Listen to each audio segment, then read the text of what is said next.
సంఘములో ఉన్న ప్రతి కుటుంబం, సంఘములో ఉన్న ప్రతి విశ్వాసి దేవుని మందిరానికి వచ్చి దేవుని మందిరంలో ప్రార్థన చేసేవారుగా ఉండాలి. మనం చూస్తే ఇక్కడ దేవుని యొక్క వాక్యం సెలవుస్తుంది, ప్రార్థన చేయుటకై ఇద్దరు మనుషులు దేవాలయంలోనికి వెళ్ళిరి. వారిలో ఒకడు పరిసయుడు, ఒకడు సుంకరి. చూడండి, ఇద్దరి యొక్క ప్రార్థనలో ఎంత వ్యత్యాసం ఉందో. ఒక అతను తగ్గించుకొని ప్రార్థన చేస్తున్నాడు, ఒక అతను తగ్గింపు లేని ప్రార్థన. సంఘములో ప్రతి విశ్వాసి కూడా ఏం నేర్చుకోవాలంటే తగ్గింపు అనేది దేవుని ఎదుట మనం కనపరచాలి. బైబిల్లో మనం చూస్తే చాలా స్పష్టంగా మాట్లాడుతున్నాడు దేవుడు. ఇద్దరు వ్యక్తులు, ఒక అతని పేరు చెప్పండి పరిసయుడు, ఇంకొక అతని పేరు సుంకరి. వీళ్ళిద్దరిలో మొట్టమొదటిగా పరిసయుడు అనే వ్యక్తి ప్రార్థన చేస్తున్నాడు. ఏమని ప్రార్థన చేస్తున్నాడు? 11వ వచనంలో, లూకా సువార్త 18వ అధ్యాయము 11వ వచనం చదువుకుందాం అమ్మా. దేవుని మందిరంలో ఇద్దరు వచ్చారు, ఒక అతను నిలబడి ప్రార్థన చేస్తున్నాడు. ఏమని ప్రార్థన చేస్తున్నాడు? నేను చోరులు అంటే దొంగతనం చేసే వారిని కాదు, అన్యాయం చేసే వ్యక్తిని కాదు, వ్యభిచారం చేసే వ్యక్తిని కాదు, వారి వలెనైనను అలాగనే నా పక్కన ఉన్నటువంటి ఈ సుంకరి వలనైనను ఉండనందుకు నీకు కృతజ్ఞతాస్తుతులు చెల్లిస్తున్నాను. ఇతని ప్రార్థనలో ఏముందంటే స్వనీతి ఉంది. ఏంది స్వనీతి? నేనే గొప్ప, నేను మంచివాడిని, నాలో ఏ తప్పిదము లేదు, నాలో ఏ దోషము లేదు ప్రభువా, నేను దొంగగా ఉన్నందుకు, మోసగాడిగా ఉన్నందుకు, ఇదిగో నా పక్కన ఉన్నటువంటి ఈ సుంకర వలె ఉన్నందుకు నీకు స్తోత్రం అని చెప్తున్నాడు. అని చెప్తూ ఏమని చెప్తున్నాడు? ఇంకా వారానికి 2 సార్లు ఉపవాసం ప్రార్థన చేస్తాను, తర్వాత నేను సంపాదించే దాంట్లో 10వ భాగం కూడా చెల్లిస్తున్నాను అని తనలో తాను ప్రార్థన చేస్తున్నాడు. ఏమని ప్రార్థన చేస్తున్నాడంటే, ప్రభువా, నేను దొంగగా లేను, మోసగాడిగా లేను, అన్యాయంగా లేను, నేను వ్యభిచారం చేయట్లేదు, వారానికి 2 సార్లు ఫాస్టింగ్ ప్రేయర్ చేస్తున్నాను, సంపాదించే దాంట్లో 10వ భాగం నీకు ఇస్తున్నానయ్యా, నీకు వందనాలు అన్నాడు. ఈ ప్రార్థనలో ఏమైనా తగ్గింపు ఉందా? ఏమని ప్రార్థన చేశాడు? నేను మంచివాడినయ్యా, నేను అబద్ధికుని కాదు, మోసగాని కాదు, దొంగను కాదు, ఇదిగో నా పక్కన ఉన్న జానువలే నేను ఉండలేదయ్యా, నీకు స్తోత్రాలయ్యా, వారానికి 2 సార్లు ఫాస్టింగ్ ప్రేయర్ చేస్తున్నాను, 10వ భాగం నమ్మకంగా తీసుకొచ్చి ఇస్తున్నాను అని అన్నాడు. ఇతని ప్రార్థనలో ఏమైనా తగ్గింపుతో కూడిన ప్రార్థన ఉన్నదా? తగ్గింపుతో కూడిన ప్రార్థన. ఈరోజున సంఘాలలో దేవుని బిడ్డలకు గర్వం పెరిగిపోతుంది. ఏం పెరిగిపోతుంది? గర్వం, పొగరు, అహంకారం, అతిశయము, అసూయ, ద్వేషం, ఇవన్నీ పెరిగిపోతున్నాయి. ఎప్పుడైతే హృదయంలో గర్వం పెరిగిపోతుందో ప్రార్థన కూడా మారిపోతూ ఉంటుంది. ప్రార్థనలు కూడా గర్వంతో కూడిన ప్రార్థనలు వస్తూ ఉంటాయి. ఏ ప్రార్థన చెప్పండి? గర్వంతో కూడిన ప్రార్థనలో విధేయత ఉండదు, దీనత్వం ఉండదు, తగ్గింపు ఉండదు, దేవుని మాటకి లోబడరు, దైవజనుడికి లోబడరు. ఒకలాంటి గర్వం, అహంకారం, ఇవన్నీ మనిషిని ఎంతగానో ఏలుబడి చేస్తూ ఉంటాయి. ఇక్కడ ప్రార్థనలో ఏం కావాలంటే తగ్గింపుతో కూడిన ప్రార్థన చేయాలి విశ్వాసి. ప్రార్థన. పరిసయుడు అంటే స్వనీతి కలిగిన వ్యక్తి, తన్ను తాను కనబడుకునే వ్యక్తి. నేను అందరికీ కనబడాలి, నేను అందరికీ కనబడాలి, నన్ను అందరూ మంచోళ్ళు అనాలి, నా గురించి అందరూ మంచిగా చెప్పుకోవాలి. దేవుని మందిరములో ప్రార్థన ఎలా చేయాలి? దేవుడి దగ్గర ఎలా ప్రార్థన చేయాలి? ఒక హృదయములో గర్వం అనేది పనిచేసినప్పుడు, ఒకని హృదయములో అహంకారం అనేది పనిచేసినప్పుడు దేవుని హృదయాన్ని తాకలేడు, దేవుని ఆశీర్వాదాలు తీసుకోలేడు. బైబిల్ చెప్తుంది కదా, ఈ పరిసయుడు చేసిన ప్రార్థన ఒకలాంటి స్వనీతి ఉన్నది, అహంకారంతో కూడిన ప్రార్థన ఉన్నది, గర్వంతో కూడిన ప్రార్థన ఉన్నది. ఇంకొక అతను ప్రార్థన చేస్తున్నాడు. ఎవరు అతని పేరు? సుంకరి. తగ్గింపుతో చేసే ప్రార్థన. సుంకరి ఏమని ప్రార్థన చేస్తున్నాడు? దూరముగా నిలుచుండి ఆకాశము వైపు కన్నులెత్తుటకైనను ధైర్యము చాలక రొమ్ము కొట్టుకొనుచు. ఏందట? దేవుని మందిరానికి రాగానే ఒక విశ్వాసి ఎటువంటి ప్రార్థన చేయాలంటే తగ్గింపుతో కూడిన ప్రార్థన, పశ్చాత్తాపంతో కూడిన ప్రార్థన, పాపాలు ఒప్పుకునే ప్రార్థన, మారు మనసు పొందే ప్రార్థన, పాపం విషయంలో పశ్చాత్తాపడాలి, పాపాన్ని వదిలిపెట్టాలి. పాపమును వదిలిపెట్టేవాడు వర్ధిల్లుతున్నాడు. గట్టిగా చెప్పండి. పాపమును ఎప్పుడు వదిలిపెట్టాలా? పాపమును ఒప్పుకొని దాన్ని విడిచిపెట్టినప్పుడు వర్ధిల్లుతావు. నీ బిడ్డలు దీవించబడతారు, నీ భర్త దీవించబడతారు, నీ కుటుంబం, నీ వ్యాపారం, నీ సంఘం, నీకున్నటువంటి పరిస్థితులన్నీ కూడా దేవుడు దీవిస్తాడు. ఈ సుంకరి ఏమని ప్రార్థన చేస్తున్నాడంటే,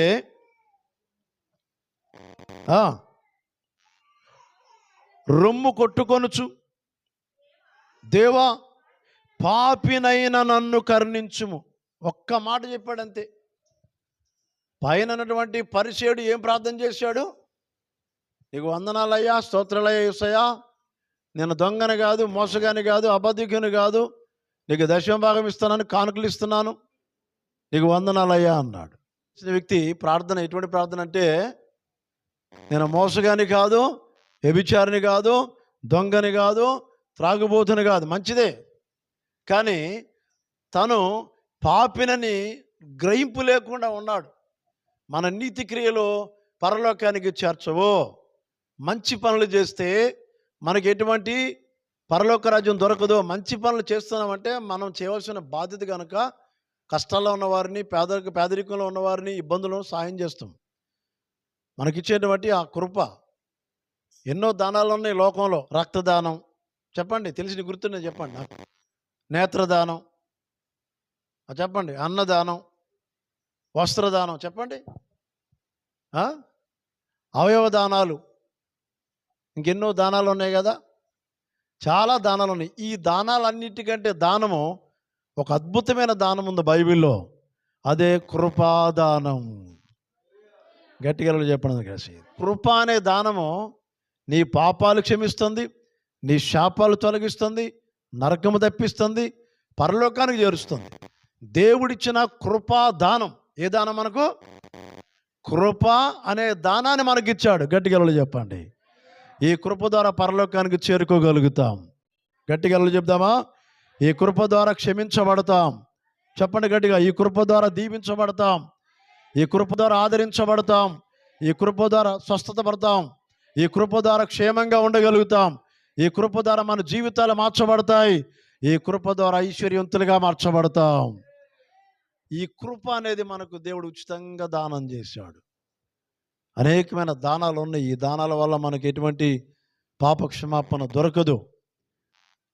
దేవుడిచ్చిన కృపాదానం ఏంటంటే మనము క్షమించబడుతున్నాం. దేవునికి స్తోత్రం, హల్లెలూయా. ఇద్దరు వ్యక్తులు మందిరానికి వచ్చి, ఒక వ్యక్తి ప్రార్థన ఎలా ఉంది? తగ్గింపు లేని ప్రార్థన.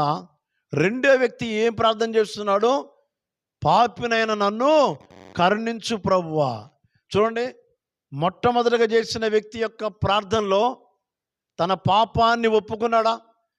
తను పాపిని గ్రహింపు చేసుకున్నాడా? నేను పాపిని ప్రభు అని అన్నాడా? ఒకవేళ మీరు అనుకోవచ్చు, నేనేం తప్పు చేయలేదండి, నేను ఎవరిని ఏమనలేదండి, నేను ఎవరి గురించి మాట్లాడనండి, నేను ఎవరికి అన్యాయం చేయనండి, నేను అందరితో మంచిగా ఉంటానండి. ఓకే, కానీ మనిషి యొక్క జన్మము పాపములోనే పుట్టింది. ఒక భక్తుడు ఏమని ప్రార్థన చేస్తున్నాడు? కీర్తనలు 51వ కీర్తన 5వ వచనం చదువుకుందాం. ఏమన్నాడమ్మా? మనందరం దేంట్లో పుట్టాం? పాపములో పుట్టామంటే మొట్టమొదటిగా ఈ ప్రపంచంలో మనుషులు పుట్టక మునుపు, మానవ జాతి లేనప్పుడు దేవుడు సృష్టిని చేసి తర్వాత మనిషిని చేసిన తర్వాత ఆదాముని అవ్వను తయారు చేశాడు. దేవుడు మాట్లాడాడు, ఆదామా ఫలానా పండు తినొద్దు అన్నాడు. అంతే, ఫలానా పండు తినొద్దు, తింటే నిశ్చయముగా చస్తావు. దేవుడు వార్నింగ్ ఇచ్చాడు. ఆజ్ఞను అతిక్రమించడమే పాపం. ఆదాము చేసినటువంటి ఆ పాపము, ఆయన ద్వారా మనమందరం కూడా సృష్టించబడ్డ ప్రపంచమంతా కూడా, మనుషులందరూ కూడా, ఆది మనిషి, ఆది మానవుడు ఆదాము నుంచి మనం అందరం వచ్చాం. కాబట్టి నాలో ఉన్నటువంటి పాపము నా పిల్లలకు వస్తుంది, నాలో ఉన్న పాపము నా బిడ్డలకు వస్తుంది. అంటే ఇదంతా కూడా వంశపరంగా అలా సంక్రమిస్తూ ఉంటుంది. వంశపరంగా పాపం అనేది మనుషుల్ని ఏలుబడి చేస్తూ ఉంటుంది. కాబట్టి ఇక్కడ ఎవరు కూడా పరిశుద్ధులు లేరు, నీతిమంతులు లేరు. చిన్న చెడుగు చూసినా పాపమే, చెడుగా ఆలోచించిన పాపమే, కోపం ఉన్న పాపమే, హృదయంలో కక్ష పెట్టుకున్న పాపమే, అసూయ ఉన్న పాపమే, ద్వేషం ఉన్న పాపమే, వారవలేకపోవటం పాపమే. ఇవన్నీ ఎన్నో మనలో పాపపు నైజం అనేది ఉంది. కాబట్టి మనం పరిశుద్ధులం కాదు, మనము పాపులము. మన పాప జీవితాన్ని తొలగించడానికి పరిశుద్ధుడైన యేసయ్య పరలోకం నుండి పశువుల పాకలోకి వచ్చాడు. దేనికి వచ్చాడు ఆయన? రక్షించడానికి. హల్లెలూయా. ఏమన్నాడు అక్కడ? లూకా సువార్త 2వ అధ్యాయం 10-11లో, ఇదిగో దావీదు పట్టణమందు నేడు మీ కొరకు రక్షకుడు పుట్టి ఉన్నాడు, ఆయన ప్రభు అయిన యేసయ్య. గట్టిగా చెప్పండి అందరూ కలిసి హల్లెలూయా. ఎవరు యేసయ్య అంటే? పాపముల నుండి రక్షించేవాడు. ఎవరు యేసయ్య అంటే? నరకము నుండి తప్పించేవాడు. ఎవరు యేసయ్య అంటే? జీవితాలు మార్చేవాడు. ఎవరు యేసు ప్రభు అంటే? బ్రతుకులు మార్చేవాడు. ఎవరు యేసు ప్రభు అంటే? ప్రజల యొక్క పాపముల నుండి రక్షించే గొప్ప రక్షకుడు. హల్లెలూయా. అందువలన ఒక వ్యక్తి యొక్క వ్యక్తిగత జీవితాన్ని తను పరిశీలన చేసుకొని, నేను పాపిని, చెడుగా మాట్లాడటం, చెడుగా చూడటం, బూతులు మాట్లాడటం, అపవిత్రమైన కార్యాలు చేయటం, అపవిత్రంగా ఆలోచించటం, ఇవన్నీ మన నైజంలో, మన నేచర్లో, మన స్వభావంలో, మన పాపములో పుట్టాం. అందుకే భక్తుడు అంటున్నాడు ఇక్కడ, దావీదు ఏమంటున్నాడు?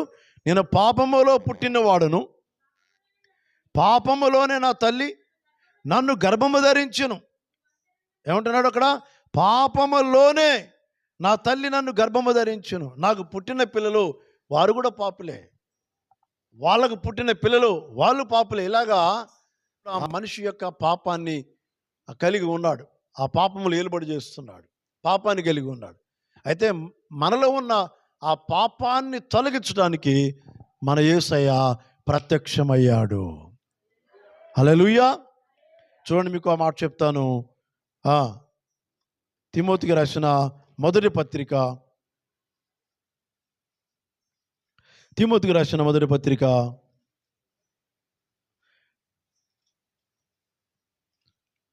1వ అధ్యాయము 15వ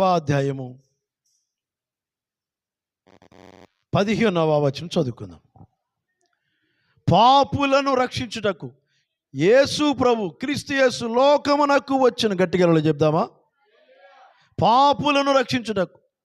పాపము లేదని ఎవరైనా చెప్పారంటే వాళ్ళంతా కూడా అబద్ధికులే. నాలో పాపము లేదు అని చెప్పే ప్రతి వ్యక్తి కూడా వాళ్ళు పాపులే, వాళ్ళు యథార్థవంతులు కారు. నేను పాపిని అని ఒప్పుకునే వాళ్ళు యథార్థవంతులు. గట్టిగా చెప్దాం. నమ్మేవలసిన గట్టిగా చెప్పండి. Hallelujah. Praise the Lord. Hallelujah. మొదటి యోహాను రాసిన పత్రిక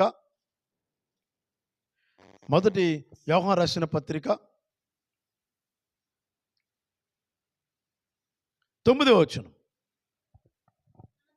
మన పాపములను మనము ఒప్పుకుంటే దేవుడు నమ్మదగినవాడు, నీతిమంతుడు గనుక ఆయన మన పాపములను క్షమించి సమస్తమైన దుర్నీతి, రోగము, శాపము నుండి విడుదల చేయును.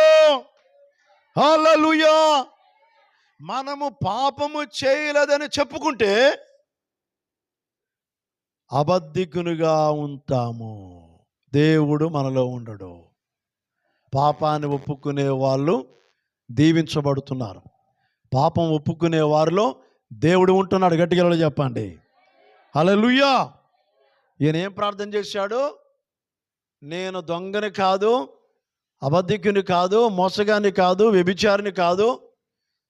ఇదిగో ప్రభువా, వారానికి 2 సార్లు ఫాస్టింగ్ ప్రేయర్ చేస్తున్నాను, 10వ భాగం కానుకిస్తున్నాను అని చెప్తున్నాడే తప్ప, నేను పాపిని, నేను పాపములో పుట్టాను, నా చూపులో పాపం ఉంది, నా ఆలోచనలో పాపం ఉంది, నేను పాపంలో జన్మించాను ప్రభువా, నన్ను క్షమించని అడగట్లేదు ఆయన. తన యొక్క స్వనీతిని బయలుపరుస్తున్నాడు. ఏంటంటే అందరి ముందు నేను మంచివారిని, అందరి ముందు నేను మంచిదారిని అనిపించుకోవాలంటే ఏం చేయాలా? పాపాన్ని కప్పుకోవాలి. అంతే కదా. నేను మంచివాడిని అనిపించుకోవాలంటే నాలో ఉన్న పాపపు యొక్క లక్షణాలు, పాపమంతా కూడా చెప్పకూడదు ఎవరికి. ఇతను అలాగే ప్రార్థన చేస్తున్నాడు దేవుని మందిరంలో. కానీ సుంకరి అనే వ్యక్తి ఎటువంటి ప్రార్థన చేస్తున్నాడు? పరిసయుడు అంటే తగ్గింపు లేని ప్రార్థన చేస్తున్నాడు. పరిసయుడు ఏమని ప్రార్థన చేస్తున్నాడు? నేను మంచివాని ప్రభు అని ప్రార్థన చేస్తున్నాడు. సుంకరి అని ఏం ప్రార్థన చేస్తున్నాడు? నేను పాపిని ప్రభు అని ప్రార్థన చేస్తున్నాడు. వీళ్ళిద్దరిలో ఎవరు ప్రార్థన ఉంటాడు దేవుడు? సుంకరి అంటే తగ్గించుకొని చేసే ప్రార్థన, తగ్గింపు ఉన్నట్టు ప్రార్థన పరుడు, తగ్గింపుతో ఉన్న ప్రార్థన చేస్తున్నాడు. పరిసయుడు ఎవరంటే అహంకారంతో చేస్తున్న ప్రార్థన. ఇప్పుడు చూడండి, ఆ సుంకరి ఏమని ప్రార్థన చేశాడు? లూకా సువార్త, ఆకాశము వైపు కన్నులెత్తుటికైనను ధైర్యము చాలక రొమ్ము కొట్టుకొనుచు, దేవా పాపినైన నన్ను కరుణించుమని పలికెను. ఆయన ఏం చెప్పాడు? నాయనా నీకు వందనాలయ్యా, నేను పాపిని కాదంటున్నాడు. ఈయనేమంటున్నాడు? ఈ రెండో వ్యక్తి ఏమంటున్నాడు? దేవా పాపినైనా, ఆ మాట చెప్దాం అందరం కలిసి, దేవా పాపినైనా నన్ను కరుణించు. చెప్పారా నిజంగా యథార్థంగా?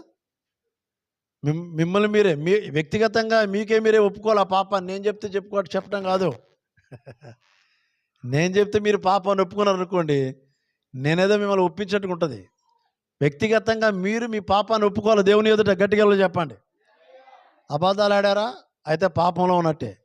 చెడు చూసారా? పాపంలో ఉన్నట్టే. చూడండి, ప్రతి విషయంలో కూడా ప్రభు దగ్గర మన పాపాన్ని ఒప్పుకోవాలి. ఇప్పుడు చూడండి, రైట్, అమ్మాట చదవండి. యేసు ప్రభు చెప్తున్నాడు, ఏమని చెప్తున్నాడు? ఇద్దరు మందిరంలో ప్రార్థన చేశారు. ఒక ఆయన పాపాన్ని ఒప్పుకోకుండా నేను మంచివాణ్ణి అంటున్నాడు. రెండో వ్యక్తి నేను పాపిని ప్రభు అన్నాడు. యేసు ప్రభు ఏమని చెప్తున్నాడు వాళ్ళిద్దరి గురించి? ఎవరు నీతిమంతులు? పాపాన్ని ఒప్పుకునే వాళ్ళు నీతిమంతులు. గట్టిగా చెప్పండి. పాపమును ఒప్పుకునే వాళ్ళు నీతిమంతులు. ఇప్పుడు ఎవరికి వాళ్ళే వ్యక్తిగతంగా, ప్రభువా నీవు ప్రార్థనలో మోకరించినప్పుడు, మందిరానికి వచ్చినప్పుడు పాపాన్ని ఒప్పుకునే వ్యక్తిగా ఉండాలి. దేవా నాయనా నా చూపును బట్టి నేను పాపం చేశానయ్యా, నా నోటి మాటను బట్టి పాపం చేశానయ్యా, నా ప్రవర్తన బట్టి పాపం చేశానయ్యా, నేను మోసం చేసిన, అబద్ధాలు ఆడుతున్నానయ్యా, నన్ను క్షమించు ప్రభు అని పర్సనల్గా దేవుని మందిరంలో పాపాన్ని ఒప్పుకొని మనం ప్రభు ఎదుట మన పాపమును పశ్చాత్తాపడే విషయంలో మనం ముందుండాలి. ఇక్కడ ఇతను తన పాపాన్ని ఒప్పుకున్నప్పుడు ప్రభు చెప్తున్నాడు కదా, ఎవరు నీతిమంతులు అంటే పాపమును ఒప్పుకొని విడిచిపెట్టే వాళ్ళు నీతిమంతులు. దేవునికి నీతిమంతులుగా వెళ్ళాలి. గట్టిగా చెప్పండి. పాపులుగా వెళ్తారా, నీతిమంతులుగా వెళ్తారా? చెప్పాలి, అందరూ చెప్పాలి. పాపంతో ఉంటే రోగం వస్తుంది, నీతిమంతులుగా ఉంటే మీకు నిత్యజీవం వస్తుంది. గట్టిగా చెప్పండి. పాపులుగా వెళ్తారా, నీతిమంతులుగా వెళ్తారా? ఒప్పుకొని విడిచిపెట్టి వెళ్ళాలి. దేవునికి స్తోత్రం. గట్టిగా చెప్తా అందరూ కలిసి. పాపాన్ని వదిలిపెట్టి వెళ్తారా, పాపాన్ని పట్టుకొని వెళ్తారా? వదిలిపెడతారా, పట్టుకుంటారా? వదిలిపెట్టి వెళ్ళండి. గట్టిగా చెప్పండి కలిసి. ఇతను ఏమంటున్నాడు? ఈ సుంకరి, దేవా పాపినైన నన్ను కరుణించు. ఆ మాట చెప్పండి అందరూ కలిసి. దేవా పాపినైనా నన్ను కరుణించు. ఎట్లా ఒప్పుకోవాలి? అది ఎంత గుండెలో బాదుకుంటూ ఆ ప్రార్థన చేశారా? పశ్చాత్తాపడ్డారా? ప్రభువా అని నన్ను క్షమించు ప్రభు అని. చూడండి, యేసు ప్రభు చెప్పాడు కదా, అతనికంటే పాపాన్ని ఒప్పుకోకుండా ఉన్న వ్యక్తి కంటే పాపమును ఒప్పుకొని విడిచిపెట్టేవాడు నీతిమంతుడు అవుతున్నాడు. ఇప్పుడు చదవండి, జాగ్రత్తగా వినండి. ఇక్కడ తన్ను తాను హెచ్చించుకొనివాడు తగ్గించబడును, తన్ను తాను తగ్గించుకునేవాడు హెచ్చించబడును. అంటే ఈ పరిసయుడు హెచ్చించుకుంటున్నాడు, నేను మంచివాడిని, నేను చాలా నీతిగా ఉంటాను, చాలా భక్తిగా ఉంటాను, నేను ఆ యేసయ్యకు డబ్బులు ఇస్తున్నాను, యేసయ్యకు నేను కానుకలు ఇస్తున్నాను, నేను ఎవరి గురించి చెడుగా మాట్లాడలేదు, నేను మంచివాడిని. తన్ను తానే హెచ్చించుకుంటున్నాడు. ఎవరు హెచ్చించాలండి? నేను మంచివాడిని అని ఎవరు చెప్పాలి? నేను చెప్పాలా? మీరు చెప్పాలా? ఎవరు చెప్పాలా? మీ గురించి ఎవరు చెప్పాలా? పక్క వాళ్ళు చెప్పాలి, వేరే వాళ్ళు చెప్పాలా? పలానా ఆమె మంచి ఆమె, పలానా ఆమె భయభక్తులుగా ఉంటుంది, పలానా అతను దేవునికి లోబడతాడు అని వేరే వాళ్ళు చెప్పాలి. ఈ రోజున చాలామంది కూడా వాళ్ళలో ఒక అతిశయం, ఒక అహంకారం, ఒకలాంటి గర్వం, ఆ హృదయంలో మార్పు జరగదు, మనసు మార్చుకోరు. పైకి చూస్తే భక్తిగా ఉంటారు, పైకి చూస్తే మంచిగా ఉంటారు, పైకి చూస్తే విశ్వాసగా ఉంటారు, కానీ లోన మొత్తానికి పాపమును ఒప్పుకునేటువంటి పశ్చాత్తాపం అనేది మనుషులకు రావట్లేదు. సంఘములో మీరు ఎప్పుడైనా మందిరానికి వచ్చినప్పుడు మోకరించి పడి మారు మనసు పొంది ప్రభు ఎదుట మీ పాపాన్ని ఒప్పుకోవాలి. చూడండి, యేసు ప్రభు ఏం చెప్తున్నాడు? తన్ను తాను హెచ్చించుకునేవాడు తగ్గించబడును, తన్ను తాను తగ్గించుకునేవాడు హెచ్చించబడును. ఇప్పుడు వాళ్ళలేదు. ఈ తగ్గించుకున్న వ్యక్తి సుంకరి ఏమన్నాడు? దేవా, పాపిని నన్ను క్షమించయ్యా. గట్టిగా చెప్పండి, నన్ను కరుణించయ్యా అన్నాడు. చూడండి, ఈరోజున మీ కుటుంబంలో భార్యాభర్తలు పిల్లలందరూ కలిసి కుటుంబ సమేతంగా మోకరించి మీ పాపాన్ని ప్రభు దగ్గర ఒప్పుకోనండి. ప్రభు దగ్గర ఒప్పుకొని విడిచిపెట్టండి. పాపం నిన్ను ఎప్పటికైనా పట్టుకుంటుంది, ఏదో ఒకరోజు చంపేస్తుంది. పాపం వల్ల నుంచి జీతము మరణమని బైబిల్ చెప్తుంది. చేసిన పాపం ఊరికే పోదు కదా, ఖచ్చితంగా పట్టుకుంటుంది. అది పాపమునికి దూరంగా ఉండకపోతే ఏదో ఒక రోజు ఆ పాపం నిన్ను పట్టుకొని నరకాన్ని నెట్టివేస్తుంది. కాబట్టి దేవుని బిడ్డలుగా మనం ఏం నేర్చుకోవాలంటే పాపమునకు దూరంగా ఉండాలి, దేవునికి దగ్గరగా ఉండాలి. ప్రైజ్ ది లార్డ్, హల్లెలూయా. ఇప్పుడు చదవండి ఆ మాట. హెబ్రీయులకు రాసిన పత్రిక 13వ అధ్యాయము 17వ వచనం. మీ పైన నాయకులుగా ఉన్నవారు దేవునికి లెక్కవప్ప చెప్పవలసిన వారు వలె మీ ఆత్మలను కాయిచున్నారు. ఎవరిని కాస్తున్నారు అమ్మా? ఎవరిని కాసేది? మీ గొర్రెలనా, మీ మేకలనా, మీ ఎద్దులనా, మీ గేదెలనా? సంఘ కాపరి ఎవరిని కాస్తున్నాడు? మిమ్మలను, మీలో ఉన్న ఆత్మలను కాస్తున్నాడు. మీ ఆత్మలో గర్వం ఉందా, పొగరుందా, అసూయ ఉందా, ద్వేషం ఉందా, కక్ష పెట్టుకున్నారా? ఇవన్నీ దేవుడు ఏం చేస్తాడు? సేవకుడు ద్వారా వాక్యాన్ని నింపి, తన హృదయంలో, సేవకుడు హృదయంలో వాక్యం నింపి సంఘానికి మాట్లాడుతూ ఉంటాడు. నా కుమారుడు ఈరోజు ఈ వాక్యం చెప్పు, నా కుమారుడు ఈరోజు ఈ వాక్యం ద్వారా వాళ్ళతో మాట్లాడు, నేను మాట్లాడతాను. అందుకని అప్పుడు ఏం చేయాలి? మనము కఠినమైన హృదయాలను మనం మార్చుకోవాలి. బండ హృదయాలుగా ఉన్న హృదయాలను మెత్తని హృదయాలుగా మార్చుకోవాలి. ఎవరిని కాస్తున్నాడు? ఆత్మలను కాయుచున్నాడు. గట్టిగా చెప్పండి, ప్రైజ్ ది లార్డ్, హల్లెలూయా. మీ పైన నాయకులుగా ఉన్నవారు లెక్క ఒప్ప చెప్పవలసిన వారు వలె మీ ఆత్మలను కాయుచున్నారు. ఇప్పుడు ఎవరికి కాపరి? నేను మీ ఆత్మలకు కాపరి. అంటే అర్థం ఏంటి? మిమ్మలను పరలోకం చేరేదాకా మీలో ఉన్నటువంటి ఎక్స్ట్రాస్ ఉంటాయి కదా, వాటిని కట్ చేసుకుంటూ పోవాలి. ఎక్స్ట్రాస్ ఉంటాయి కదమ్మా, అవన్నీ ఏం చేయాలా? ట్రిమ్మింగ్ చేసుకుంటూ వెళ్ళిపోతూ ఉండాలి. పెరుగుతున్నప్పుడు ఏం చేస్తూ ఉంటాడు సేవకుడు?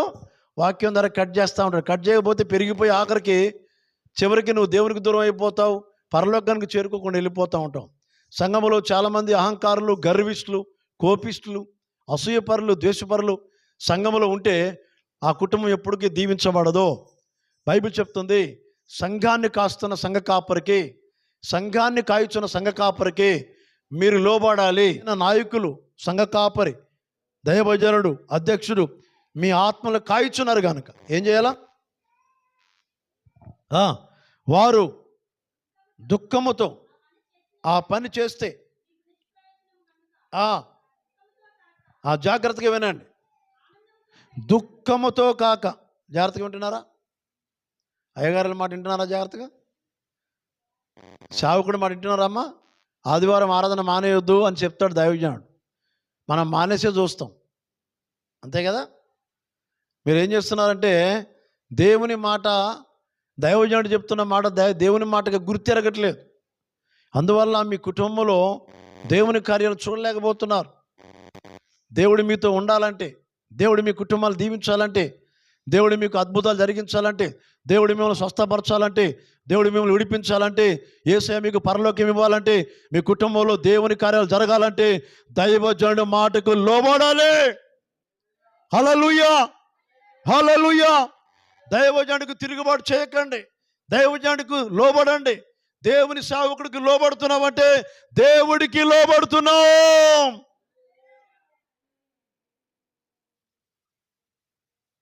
ఏమంటాడు ఇక్కడ అపోస్తలుడైన పౌలు సంఘానికి ఏమని రాస్తున్నాడు? చదువునాను.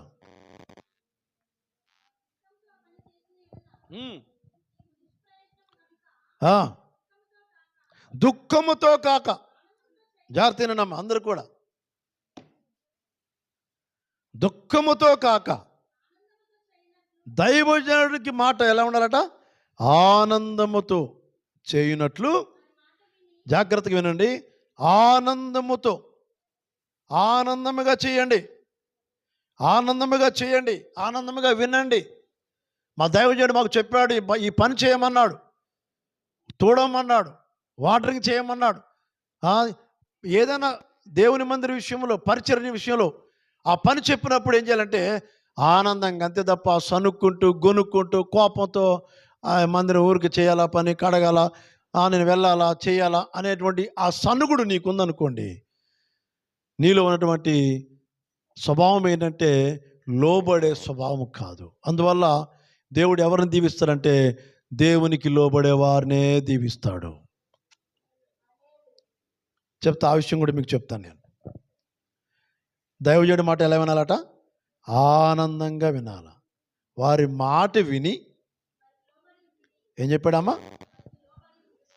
దైవజనుడి మాట విని, అయ్యగారి మాట విని, పాస్టర్ గారి మాట విని ఏం చేయాలా? లోబడాలా, ఒబే కావాలా. దైవజనుడు ఒక సమయాన్ని పాటిస్తాడు, ఆ సమయం కల్లా రావాలంటాడు. 10 గంటలకు ఆరాధన పెడితే 10 గంటలకు వచ్చేయాలి. మీరు ప్రార్థన విషయంలో చాలా క్రమశిక్షణలో మనం పెరిగితేనే తప్ప క్రమం లేని వారిని దేవుడు ఎప్పుడు కూడా దీవించలేడు. ప్రభు ఒక మాట అంటాడు మత్తయి సువార్త 7వ అధ్యాయంలో, అక్రమము చేయవారులారా మీరు నా యొద్ద నుండి, అంటే క్రమము లేని వారిని దేవుడు ఏం చేస్తాడు? దీవించలేడు. మన యేసయ్య క్రమశిక్ష కలిగినవాడు. గట్టిగా చెప్పండి. క్రమముతో నడిచేవాడు. గట్టిగా చెప్పండి. దేవుడు ప్రతిదీ కూడా క్రమంగానే పెట్టాడు. గట్టిగా చెప్పండి. చెప్పండి అమ్మా. దేవుడు మనకు అన్ని క్రమంగానే పెట్టాడు. క్రమాన్ని నేర్చుకోవాలి, క్రమశిక్షణతో నడవాలి. దైవజనుడి మాట సంతోషంగా వినమన్నాడు. మా దైవజనుడు చెప్పాడు 10 గంటలకల్లా వెళ్ళాలి, ఆరాధనలో ఉండాలి. నేను మా దైవజనుడి యొక్క మాట దేవుని మాటగా మేము గుర్తెరుగుతున్నామని చెప్పేసి 10 గంటలకల్లా, నేను రాకముందే ఇక్కడ మీరు మోకరించి ప్రార్థన చేయాలి. అప్పుడే దేవుడు మిమ్మల్ని గొప్పగా దీవిస్తాడు. ప్రైజ్ ది లార్డ్, హల్లెలూయా. ఏం చెప్పాడు అక్కడ చూడండి యేసయ్య?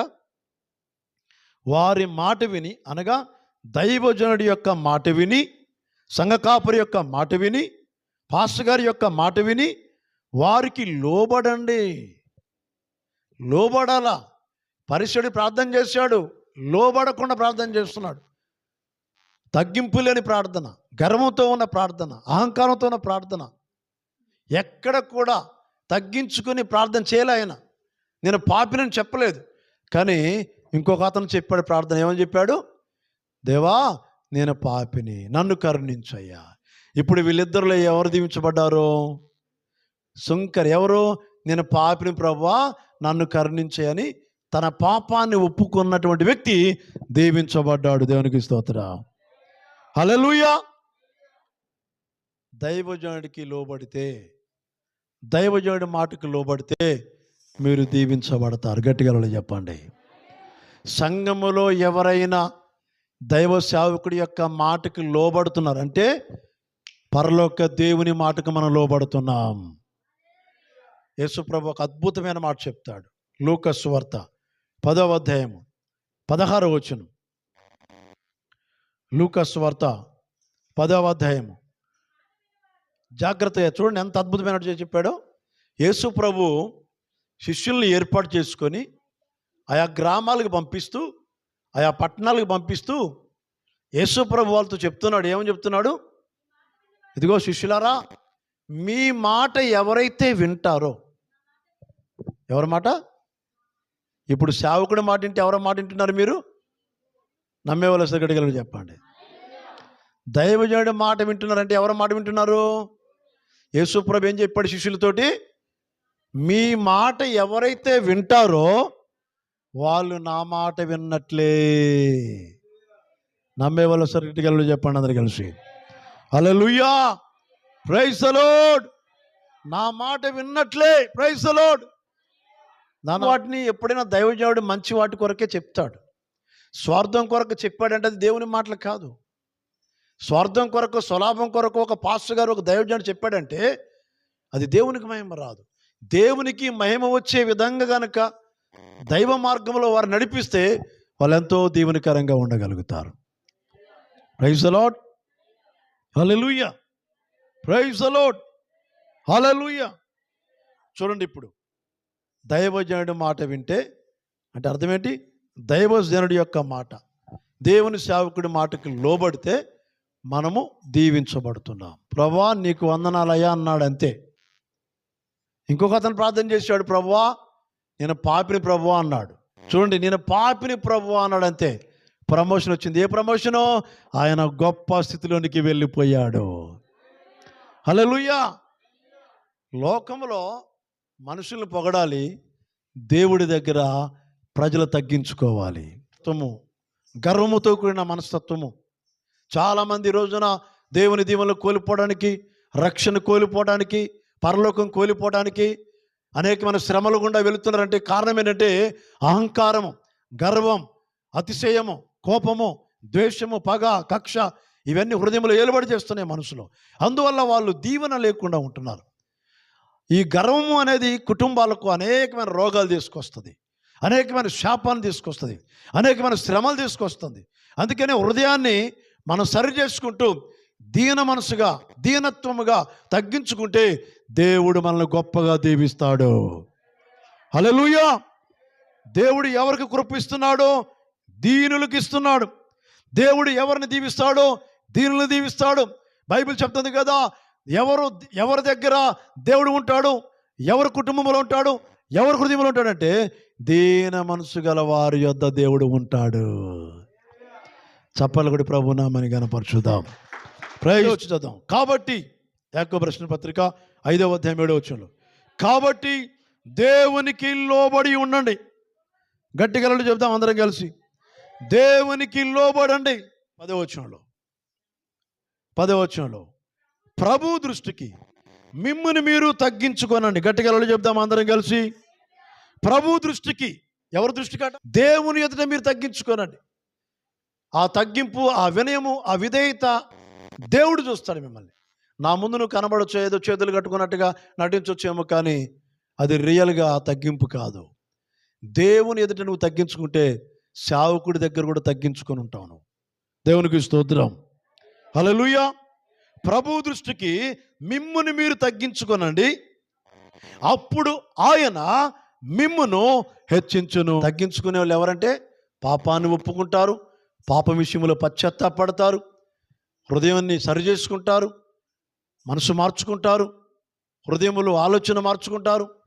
దేవునికి లోబడే వాళ్ళు దైవజనుడికి లోబడతారు. దేవునికి లోబడే వాళ్ళు దైవజనుడి యొక్క మాటకు విధేయత చూపిస్తారు. ఈ రోజున చాలామంది దేవునికి లోబడకుండా తిరుగుబాటు చేస్తున్న ప్రజలు ఎంతోమంది ఉన్నారు.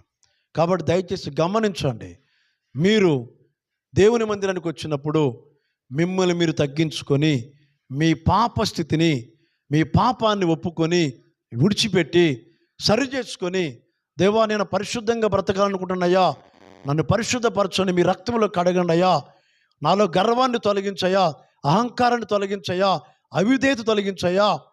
బైబిల్లో 2వ దినవృత్తాంతాల గ్రంథంలో 26వ అధ్యాయంలో మనం చూడగలుగుతాం. ఉజ్జియా రాజు అని ఒక ఆయన ఉంటాడు. దేవుణ్ణి ఆశ్రయించినంత కాలం దీవించబడ్డాడు. దేవుని నమ్మినంత కాలం దీవించబడ్డాడు. దేవుడితో నడుస్తున్నంత కాలం దీవించబడ్డాడు. ఎప్పుడైతే గర్వం వచ్చేసిందో ఆ గర్వము ఆయనకేం చేసిందంటే కుష్టు రోగాన్ని తీసుకొచ్చింది. చాలామంది గర్వంతో ఉంటారు. గర్విష్ఠులకు ఎప్పుడు రోగాలు ఉంటాయండి. అహంకారంతో ఉండే వాళ్ళకి ఎప్పుడు రోగాలు ఉంటాయి. కాబట్టి దయచేసి గమనించండి, మన హృదయాన్ని దీనత్వంతో తగ్గింపుతో దేవుని ఎదుట మనం తగ్గించుకొని దేవుని పాదాలు పట్టుకొని దీనులుగా మారుదాం మనం. Praise the Lord. హల్లెలూయా. ఇద్దరు మందిరానికి వెళ్ళినప్పుడు ఎవరిని దేవుడు హెచ్చించాడు? తగ్గించుకున్న వ్యక్తిని. దేవుడు ఎవరిని గొప్ప చేశాడు? తగ్గించుకున్న వ్యక్తిని. పరిసయ్యుడి ప్రార్థనలో తగ్గింపు లేదు, పశ్చాత్తాపం లేదు, మారు మనసు లేదు. అదే సుంకరైతే ఏమని ప్రార్థన చేశాడు? దేవా పాపినైనా నన్ను కరుణించుము. రైట్, మనందరూ లేచి నిలబడదాం. దేవుడు మనల్ని దీవిస్తాడు. ఈ సమయంలో ప్రార్థన చేసుకుందాం. దేవునికి లోబడండి ప్రియులారా. దేవుని మాటకి లోబడండి. అవిధేయత, అహంకారము, హృదయములో కోపము, పగ, అసూయ, ద్వేషము, కక్ష, తిరుగుబాటు చేసే మనస్తత్వం ఉంటే నువ్వెప్పుడు దీవించబడలేవు. ప్రభు దృష్టికి మిమ్మల్ని మీరు తగ్గించుకోనండి. దైవజనుడి యొక్క మాటకు ఆనందంతో వినండి, సంతోషంతో వినండి. అది మీకు ఆశీర్వాదం. నేను చెప్పే ప్రతి మాట కూడా నా మాటలు కాదు, యేసయ్య మాటలేవి. బైబిల్ యేసయ్యది, వాక్యము దేవుడిది, మహిమ దేవుడిది, శక్తి దేవుడిది, బలము దేవుడిది. కనుక ఒక్క నిమిషం అందరు నోరు తెరిచి మాట్లాడండి.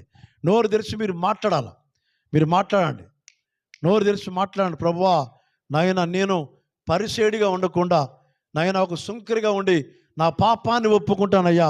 నాయన నన్ను క్షమించు ప్రభు అని ఎవరికి వారి వ్యక్తిగతంగా పరిశీలన చేసుకొని ప్రార్థన చేసుకోనండి. మీ పాపాన్ని ఒప్పుకోనండి. అబద్ధము, మోసము, అలాగనే అనేకమైన దురాలోచనలు, చెడ్డ ఆలోచనలు. ఈరోజు నీ హృదయం ఎలా ఉందో నాకు తెలియదు. నీ హృదయాన్ని చూస్తున్న దేవుడు, నీ మనసును చూస్తున్న దేవుడు. దేవుని ఎదుట మీ పాపాన్ని ఒప్పుకోనండి. దేవుని ఎదుట సరి చేసుకోనండి. దేవుని ఎదుట చక్కబెట్టుకోనండి. దేవుని ఎదుట మీ పాపములన్నీ కూడా ఒప్పుకొని విడిచిపెట్టండి. నోరు తెరవండి. ప్రభు దగ్గర ఈరోజు మనం ప్రభు దగ్గర ఉన్నాం. నన్ను క్షమించయ్యా ప్రభువా, చెడుగా చూస్తున్నానయ్యా, చెడు మాట్లాడుతున్నానయ్యా, చెడు ఆలోచన అయ్యా, ప్రభువా నన్ను క్షమించండి అని ప్రభువుని అడగండి. నీవు కనుక నీ పాపాన్ని ఒప్పుకుంటే దేవుడు నిన్ను క్షమించి నిన్ను గొప్పగా దీవిస్తాడు దేవుడు.